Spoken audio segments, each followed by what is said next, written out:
In 1930, while millions of Americans were struggling to make ends meet, baseball legend Babe Ruth was sitting pretty on a salary of $80,000. That's more than $1.4 million in today's money. He'd even gotten a $10,000 raise after the previous year. The great Bambino didn't suffer a Great Depression-related pay cut until 1932, when his salary fell to $75,000, and then to $52,000 in 1933, and then to $35,000 in 1934. So it's not like Babe didn't lose any money during the Depression, but he wasn't exactly donning patch-covered pinstripes and sleeping in the dugout. Hi, I'm Justin Dodd, and don't get me wrong, the Great Depression was an utter nightmare. The US unemployment rate skyrocketed from around 3% in 1929 to roughly 25% in 1933. It didn't fall back below 10% until the early 1940s.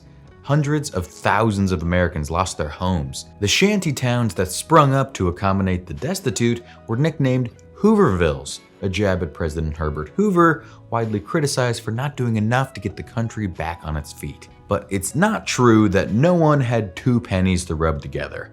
That's just one of several prevalent misconceptions about the Great Depression that I'm covering in this episode of Misconceptions. From what caused the crisis in the first place to the ick factor of Depression-era foods. Let's get started.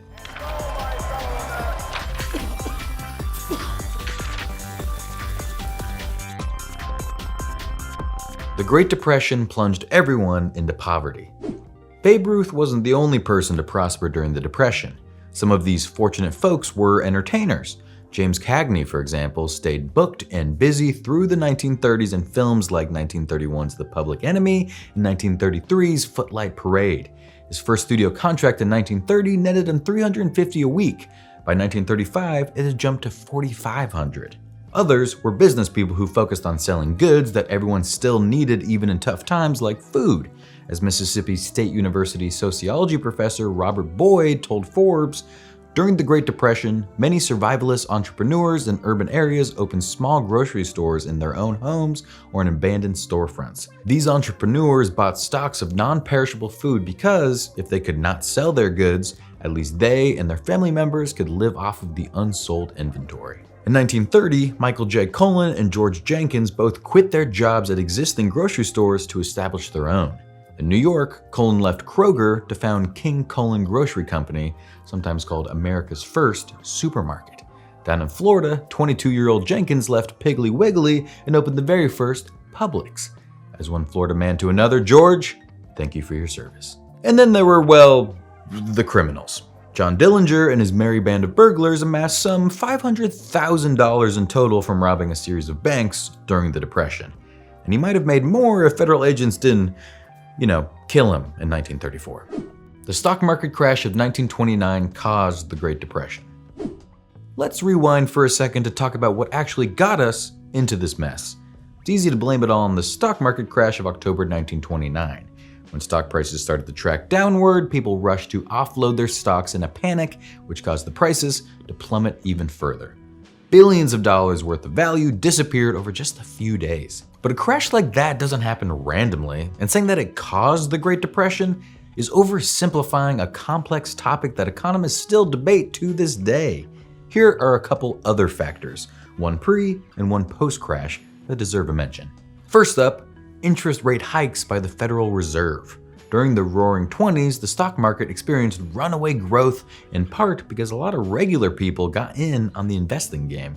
They bought stocks with loan money, the idea being that they'd repay their loans with their stock market earnings. It was a risky business, and by the end of the decade, the Fed was getting pretty nervous about the state of the market. So they raised interest rates in August of 1929, hoping that would slow the growth. It worked. A little too well. As Gary Richardson, an economics professor at the University of California, Irvine, told History.com, they got the stock market to come down, but then it came down a lot, and it came down very quickly. Another strain on the economy was the Smoot-Hawley Tariff Act, which raised tariffs on certain imported goods by an average of 20% by some estimates. Congress passed the bill in order to protect American-made products from foreign competition, but economists tried to compel President Hoover to veto it or risk tanking the global economy even further in the wake of the stock market crash. He did not heed the warning. Needless to say, there were other factors that contributed to the Great Depression. It wasn't a three-act economic play in which the Federal Reserve raised interest rates, stock market crashed, and then the Smoot-Hawley Tariff Act wrecked the global economy. And it's not that hard to find economists who argue one or more of those acts were largely irrelevant, instead bringing in any number of other things that were going on at the time. If you want examples, look at all the people in the comments yelling at us saying Smoot-Hawley had nothing to do with the Depression. Trust me, I just kicked an economist hornet's nest. But that really helps the point I'm actually trying to make, which is that a decade-long depression didn't have a single sustaining cause, stock market crash, or anything else. And even experts can't agree what factors mattered and which ones did. Nobody had any fun during the Great Depression. Stars like James Cagney could hardly have been successful if nobody saw their movies. Though the film industry did take a serious hit during the Great Depression, theaters fought to stay open by slashing ticket prices, programming 2 for the price of 1 double features, and doing giveaways. Roughly 60 to 80 million Americans still went to the movies on a weekly basis. The radio was another popular form of Depression-era entertainment. In 1930, about 40% of American households owned one. By the end of the decade, that figure had leapt to 83%. People tuned in for baseball games, sitcoms, fireside chats with FDR, you name it. Husband and wife comedy duo Gracie Allen and George Burns kept listeners laughing, and the Wild West adventures of the Lone Ranger provided some much-needed escapism. Other pastimes were less about scripted content and more about, how do I put this, sitting on a 250-foot-tall pole in Atlantic City for 49 days straight?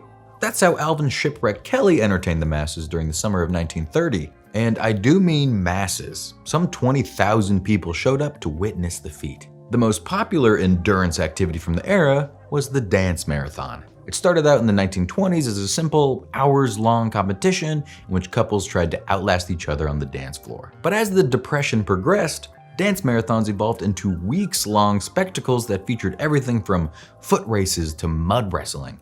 These extra events often function as elimination rounds. No longer were contestants just expected to dance till they dropped.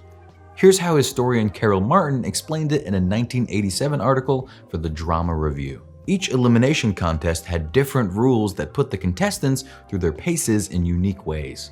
For example, the couples could be blindfolded and/or taped or chained together to make everything more difficult. These tortures were the icing on the cake for spectators who really wanted to watch the weak ones fall by the wayside, as a popular advertisement slogan promised. Call it the 1930s version of The Amazing Race, complete with a cash prize. Dance marathon winners could net around $1,000, not to mention the free meals they got throughout the competition, which helps explain why so many people were willing to put themselves through such an exhausting and potentially embarrassing ordeal in the first place. The Great Depression mainly inspired gross food. The Depression generated a lot of emphasis on food that ticked 2 boxes. It was cheap and would keep you full for as long as possible. Sure, that sometimes resulted in strange innovations like Melcorno, a mixture comprising 2/3 cornmeal and 1/3 powdered skim milk and a little salt. It was created by home economics researchers at Cornell University in 1933 and marketed as a highly nutritious ingredient that belonged in basically any recipe. No noodles for your chop suey? Add Melcorno instead. As the San Francisco Examiner suggested in 1933, Melcorno could also be eaten plain as a cereal for breakfast or supper. Thank you, but I will stick to my Cinnamon Toast Crunch. One weird culinary mashup was peanut butter stuffed onions, which food historian Jane Ziegelman actually tried for herself while co-writing the book A Square Meal, A Culinary History of the Great Depression. She told the New York Times that it was surreal. Peanut butter has nothing to say to a baked onion. That said, people had been shoving peanut butter into surprising places for years before the Depression. One recipe for peanut butter stuffed tomatoes from 1919 calls for minced onions, chopped green peppers, and breadcrumbs, all mixed together with tomato guts and peanut butter and spooned into the hollowed out tomatoes. And we even found a recipe for onions stuffed with peanut butter from 1918, so it's not actually a Depression recipe at all. In other words, foul food existed long before the Depression, but more importantly, plenty of Depression dishes were far from disgusting. In a 2007 YouTube video, 91-year-old Clara Canicucciari whipped up a recipe from her childhood that she called the poor man's meal. Cubed potatoes, pan-fried with onions and sliced hot dogs. "I got all the neighborhood kids coming here," Clara said. "They come in and they say, 'Can we have the poor man's meal?' I would also like to have the poor man's meal, thank you very much." Many food products we still love today hit shelves during the Depression, from Ritz crackers to Kraft mac and cheese. Candy in particular was all the rage. Three Musketeers, Payday, Snickers, Fifth Avenue, and Crackle all debuted in the 1930s. And they weren't necessarily considered dessert. Because candy bars were both filling and dirt cheap, they were often positioned as meal replacements. See, Mom? I told you it was fine to eat candy for lunch. Thanks for watching Misconceptions. If you have any ideas for a future video, drop them in the comments. There are plenty more myths to bust. I'll see you next time.